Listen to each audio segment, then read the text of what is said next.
Hey everybody, it's Leah. And Leah. We read and will be discussing Michel de Montaigne's Of the Power of the Imagination. Now, Michel de Montaigne was a French philosopher who wrote a set of essays in 1580. And he wrote this set of essays for his family to read once he was dead to keep his spirit and his knowledge alive. So he didn't initially intend for these essays to be read by the public, which is why he uses a lot of simplicity, and it's a very raw and natural set of essays. The language he uses is really simple and represents him and who he was. Okay, so to start off, we're going to do a little bit of connecting. Woo! So first off, at one point in this essay, he was talking about how women need to cover up while out in public, and that they can be revealed in bed with a man, and the man kind of like dictates that. So it made me think back to when we read Joan of Arc and how the men didn't think that Joan of Arc could handle something because she was a woman, and that they seemed to want to dictate her actions and everything. And I thought like that was a connection, and we've seen that in many other readings that we've read throughout this class, that like men think that they should be able to dictate women's actions when they really shouldn't be. Now, the focus of this essay, Of the Power of the Imagination, is that Michel de Montaigne is saying thoughts are stronger than the physical body. So the psychological mind is stronger than your like bodily functions almost. He says that he pushes the idea that it can control your mind can control your physical movements even when you don't choose to. And so we're just kind of wanted to ask, to what extent do we think that this is true? He goes into depth about he uses a couple different examples to show that the mind dictates what the body does. So to what extent do you think that your mind and your psychological thoughts actually control your physical body without you sometimes realizing? And one of the examples that we brought in, or that we want to bring to the table, is blushing.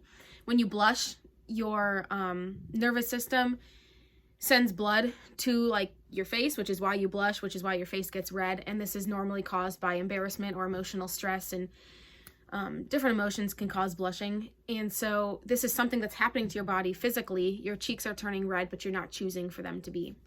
This can also lead to your body shaking or quivering because you're embarrassed. So we just wanted to bring that in. That kind of shows that sometimes your mind, your psychological thoughts that you don't choose to have, you don't choose to be embarrassed most of the time, can lead to your body doing physical things that you aren't telling it to do necessarily. And that kind of brought us to thinking more about like hypnotism, and how that kind of is a real life example of how like your mind really does control, like you don't control your actions, your mind really does control your actions. And then we questioned, like, does it work, or is it just a temporary temporary fix on like a bigger issue? And honestly, I personally feel that it's kind of like magic in a way, where like, oh, you like are so fascinated by it, but at the same time you're like, it's like a mask to what the real problem is, that people just don't really see that, like, oh, this is like what's really happening to me. Maybe this is like something that a part to a bigger problem. And in this story that we read, he did use an example that sounded a lot like hypnotism to us, and that's kind of how we interpreted it. He was talking about somebody controlling somebody else's mind kind of as a remedy or a treatment for what they were going through. Another big idea that he talked about was like the placebo effect, basically. He mentioned many examples of people being treated for something, but with like a placebo. So in one specific example that he told us about, somebody was ill and needed an injection of a certain medicine, but instead of injecting him with the medicine, they put the medicine in a syringe, went through the process of what they would do if they were to inject him with the medicine, but that they never actually did. And every time he went, he always said he felt good because he went through that process. His body thought that he was getting the medicine he needed, but it wasn't, he felt good. And then he went home. His wife tried to do the same remedy, tried to reenact sort of what the doctor did at the hospital or at wherever they were being treated at the time.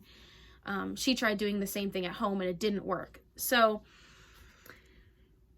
we kind of were asking, or we want to ask, do you think the setting is just as important as the placebo itself? So like in this example, it worked for this man when the doctor was doing it, but when his wife was doing it in their house, it didn't work for him. He didn't feel better. So we were kind of asking, or wanted to ask, if you think that the setting is just as important. I feel like it is, because a lot of times your body is tricking it in the placebo effect. Your body's tricking itself to thinking that you're being healed or that you're being treated when you're not. And this happens a lot in the medical world, where somebody's given a sugar pill to treat a headache or a different type of pain, and it works because they think they're taking actual medication. But the body thinks it's taking actual medication. It's not like you're given a sugar pill and you're told this is a sugar pill, but it's going to help you, because then your body doesn't have the information to trick itself.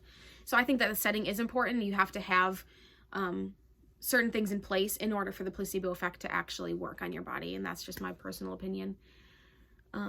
But Montaigne did talk about that a lot in his essay, and he's talked about how using the imagination, you can trick your body into believing something.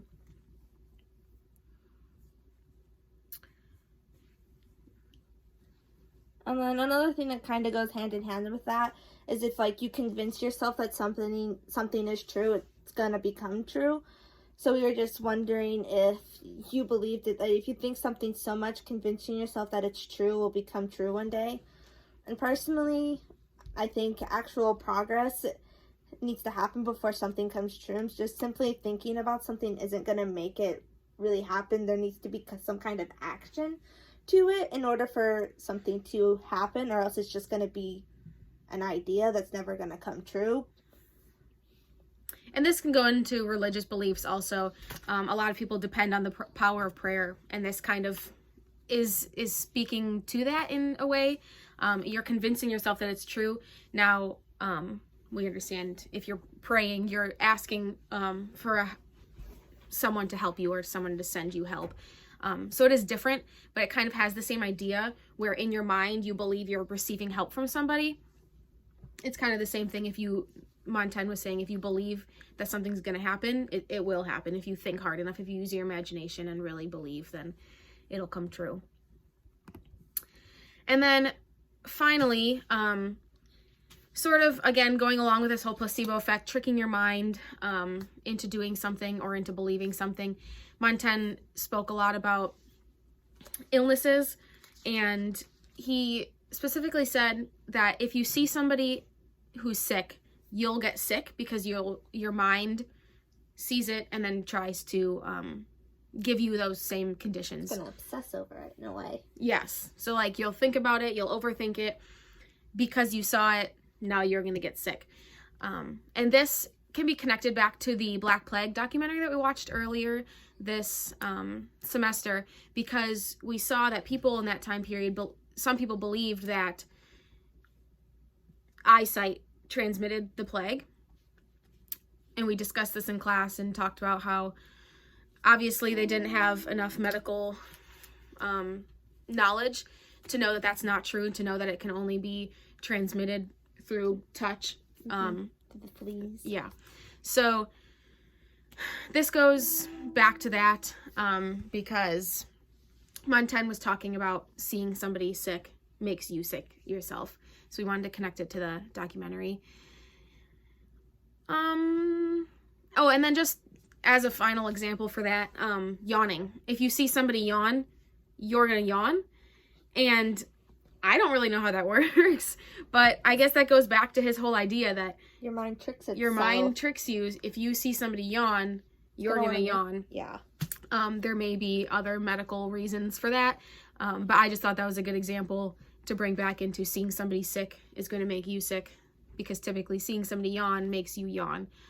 Being around somebody who's tired is going to make you tired, because your mind is around those ideas, and you just, again, your mind's being tricked into believing things.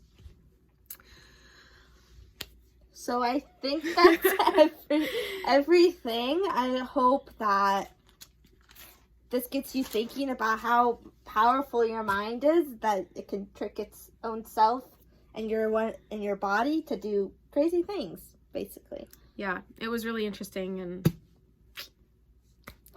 hopefully we raised some good questions. Yes. All right, see you later. Bye.